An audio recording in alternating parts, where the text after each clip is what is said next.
figured I'd make a little video.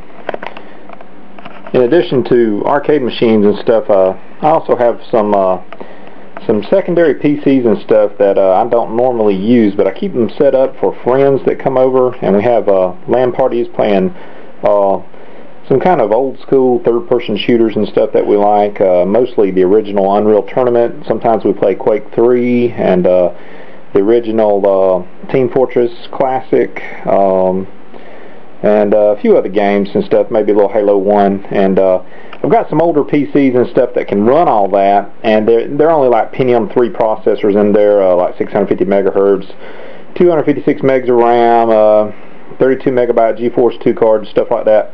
But I was able to get a lot of parts a while back that were pretty much identical, video cards, some motherboards, processors, and such like that, and I just stuck them in any old ATX case I could get, and just tried to make some extra PCs for people to play on. It started out just, a couple of friends and family members that would come by, and then slowly we built up, and, we have anywhere from 6 to 12 guys at a time here sometimes, and I've started this year doing them just about every month, and I haven't really made any videos or anything, but I've been upgrading the equipment just a little bit, and it's not really huge upgrades, it's just stuff to make all this stuff that's sitting around the house look a lot better, because the only thing that was matching at first was the monitors. I had a friend donate some monitors, and they're upstairs right now. There's some black IBM monitors that came out of a work environment they were going to toss because they were CRTs and not LCDs, and of course they upgraded to LCDs. And I took them off my friend's hands, and they work pretty good. And I've got a couple other black monitors and stuff. I like to change everything over to black if I can. And some of the old cases, or the old beige cases, kind of like if you see this in the background, this is a really tall tower case. It was one of my personal computers a while back, and it's got an old AMD Athlon XP 1800 plus or something like that, I think. But still a good machine. I use it just for burning DVDs and stuff like that. Keep it here beside my main system. This is my newest system, and it's still old by most people's standard. This has got like a AMD dual-core processor in it. I can't remember, AMD 5200 by 64, whatever they call it. Something like 2.5 gigahertz or something like that. Anyway, it's a dual-core processor machine. I built it about 2.5 years ago, maybe a little less, and it's my main rig, and still runs everything I want to run. But I don't upgrade but about every maybe 4 years most of the time, sometimes every 3 years. And I don't like to spend a lot of money. If it's doing what I need, I don't upgrade. I don't have to play the latest things. But these cases were black cases that I found on sale on Newegg. They may even be on sale now, but they were on sale for $19.99. Had pretty good reviews. Didn't come with any power supplies, but I've got plenty extras of those to run on those old motherboards. And they were just simple black ATX cases. Had front USB ports and front audio ports if you want to interface with certain motherboard audio cards that have that type of a connection. And $19.99 a piece, and free shipping. I mean, I got 4 cases for 80 bucks, and I can swap out some of those old beige cases now and just put the guts in these and make them look a little better. Tape sticking to it, but I'll pop one out and let you take a look at it. I'm pretty sure they're still online. Hold on just a second. Let me cut it. Okay, here's one of the cases. Got it out of the packaging and everything, but very plain looking case, which is what I like just for LAN rigs and stuff. Got a couple of front USB ports and audio ports. It's got a place for $13.94, I think, FireWire port, but that must have been optional because it's just blanked out there. But you can connect a microphone or headphones up, or speakers to the front panel or whatever if you wanted to, if you didn't want to run it to the back.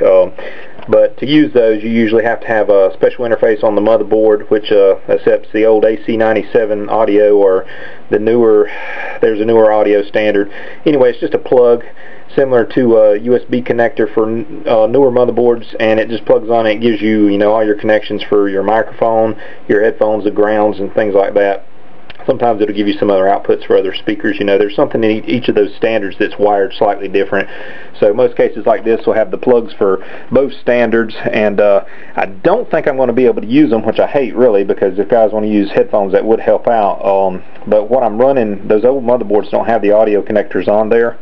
I'm running Sound Blaster Live cards, which I know is kind of ancient, but they sound really good just for what we're using it for.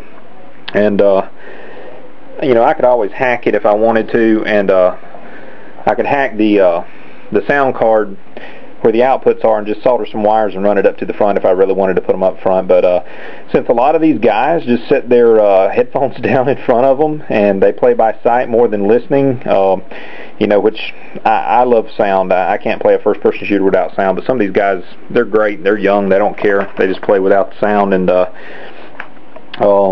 you know, I might just take and do what I did with a couple of other old towers in the next room, and that is put in a 5 1/4 inch bay speaker set. You can buy those for $10 to $20 a piece, and I think I found a place that has a few black ones for sale if I can get a hold of them before they sell out. And they would go good in these cases, and that just gives you left and right stereo sound and kind of a little bassiness in there. I don't even know what's installed. It's probably just a couple of very low quality, low wattage speakers. And they usually have a connection for headphones, sometimes even USB port. They got volume control and loudness and stuff on there. And they mount right into the tower itself. And if you have at least a little separation between each unit when you're playing in a LAN, it gives you enough sound to where you can play the game and all. And like I said, we're not real fancy here, so, you know, we just do it just for the fun of it.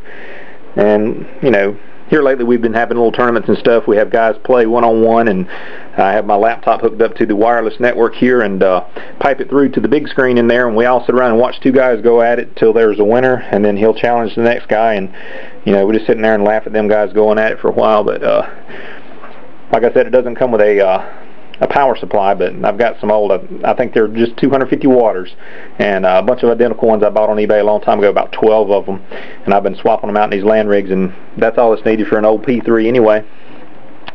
Can hold a full-size ATX motherboard. These did come with fans pre-installed. That's a little bonus. Those usually cost just a few dollars, but like I said, 20 bucks, and they shipped it to me. You know, 4 of them, it was 80 bucks. I've already opened all these up before I went on vacation, and they've been sitting here for almost 2 weeks, I think, and haven't done anything with them, so I'm about to swap them all out, get all the guts in these, and maybe make it look a little bit nicer. Did make some changes right before I went on vacation to some of the machines. I got a killer deal, and I guess maybe, I don't know, maybe I should have told the guy instead of purchasing, but I think he had an error in his shipping. And these are some mouse pads right here. These are, well, I've got one set up over here. Some of the guys were having problems with some optical mice that I was letting them use, but it's just a very simple stick-on mouse pad, and it just sticks to whatever kind of a surface that you've got, and it doesn't stick very tight, but as long as you're not trying to lift it up, it doesn't go anywhere. And it's made specifically for optical and laser mice. It's made by handstands.com, I think. But I found a sale on these, and I've got, I don't know, I think about 12 of them. I got 2 boxes of 6, and I just bought those so the guys have a very small space on some of those little units that I've got the computer sitting on, so that they can use the optical mice better instead of having it on an old table or something, because sometimes those tables like this right here, these type reflect just a little bit, and it kind of does a little hoodoo on the optical sensors and stuff. But this Razer Death Adder, it seems to do pretty good on here, but some of the other optical mice, it's not as high resolution, and you know, of course there is differences between just optical and laser mice and stuff too. Sometimes that makes a difference, and I'm not real educated on all those differences. I think a laser mouse does a lot better than just a standard optical mouse. But anyway, that's what that was in those boxes. And then in here is keyboards. And I was actually able to pick up 10 brand new keyboards, and they're iMicro, very simple design. I don't know, they're 107 key keyboards, I think. Just standard PS2 keyboards, but they're black. Very plain, no crazy controls for all kinds of, you know, internet access and stuff, just real plain, which I like to keep it all about the same so people can jump from one system to the next and not have to worry about the keyboards being different, keys being in different places, stuff like that. But let's see, up to here, these are all brand new ones. These are empty boxes because I got 4 installed on systems upstairs already. But I'll pop one out and show you right quick.